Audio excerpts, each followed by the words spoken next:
విజయం అంటే ఏమిటి? మీ దృష్టిలో విజయానికి నిర్వచనం చెప్పండి. మీరు చెప్పే సమాధానమే అందరూ చెప్పాలని లేదు. వ్యక్తులు తమ జీవితాలు, అనుభవాలు, వ్యక్తిత్వాల పరంగా భిన్నంగా విజయాన్ని నిర్వచిస్తారు. కావాలి అంటే ఒక్కసారి మీ చుట్టూ ఉన్న వ్యక్తులను అడిగి చూడండి. ఒక్కొక్కరు ఒక్కొక్క రకంగా చెప్తారు. అంతెందుకు, మీకు 15 ఏళ్ల వయసులో ఉన్న లక్ష్యం 25 ఏళ్లకు ఉండదు.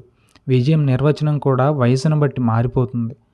ఒక వ్యక్తికి జీవితంలో డబ్బు సంపాదించడమే విజయం సాధించడంగా భావిస్తారు.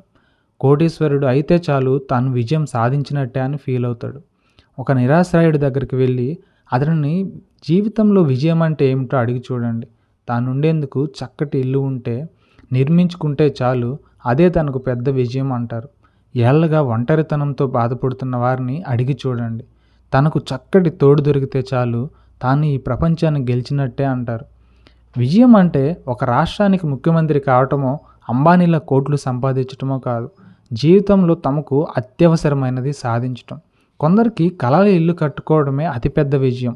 మరికొందరికి ఒక పూట పొట్ట నిండా తన కుటుంబానికి అన్నం పెట్టడమే సక్సెస్ కావడం.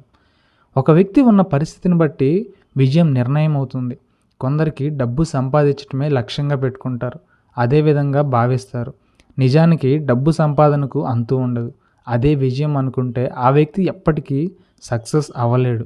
విజయం అంటే ఏదో ఒకటి సాధించటం కాదు, అనుకున్నది మాత్రమే సాధించటం. మీరు మీ జీవితంలో ఎలా జీవించాలనుకుంటున్నారో అలా జీవించగలిగితే మీరు విజయం సాధించినట్టే. జీవితంలో ఏదో ఒకటి సాధించాలన్న ఉత్సాహం ఉన్నవారికి రోజులో ఖాళీ సమయమే దొరకదు. విజయం అంటే ఏదో ఒకటి సాధించటం కాదు, మీకు జీవితంలో విలువైనదిగా భావించేది, మిమ్మల్ని సంతోషపరిచేది సాధించాలి.